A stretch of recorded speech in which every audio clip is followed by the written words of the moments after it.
No, môžeš.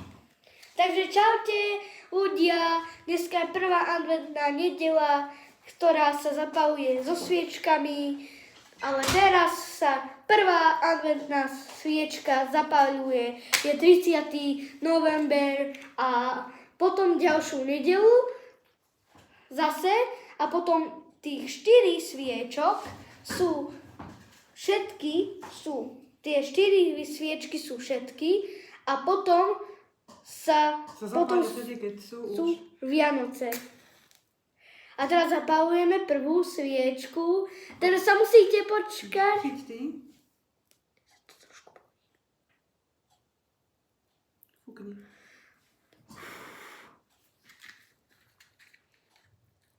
A ľudia, videli ste to video pred 11 alebo 12 mesiacmi, keď som toto isté robil, takéto video, ktoré si tiež môžete pozrieť, hociaké aj novú pesničku Láska moja, ďakujem ti, že ťa mám do teba pre moju kamarátku Filiz.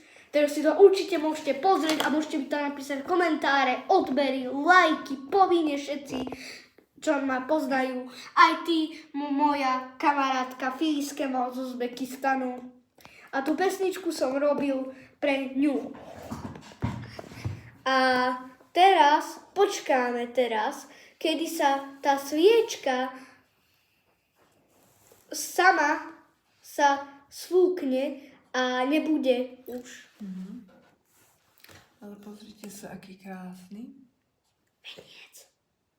Tú čačinu sme zrali sme zo stromov zvonka. A inak mi môžete aj napísať na Facebook, keby ste chceli nejaké spevácké, napríklad vystúpenia nejaké, alebo na oslavy detské.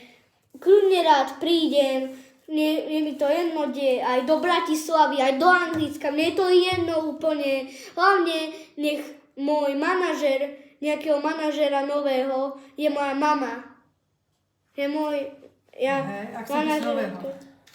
A nejakého manažéra mi môžete niečo, aj vy mať manažéra, ak budete speváci. Ako som vyrábala. Každopádne, táto sviečka sa sfúkne sama.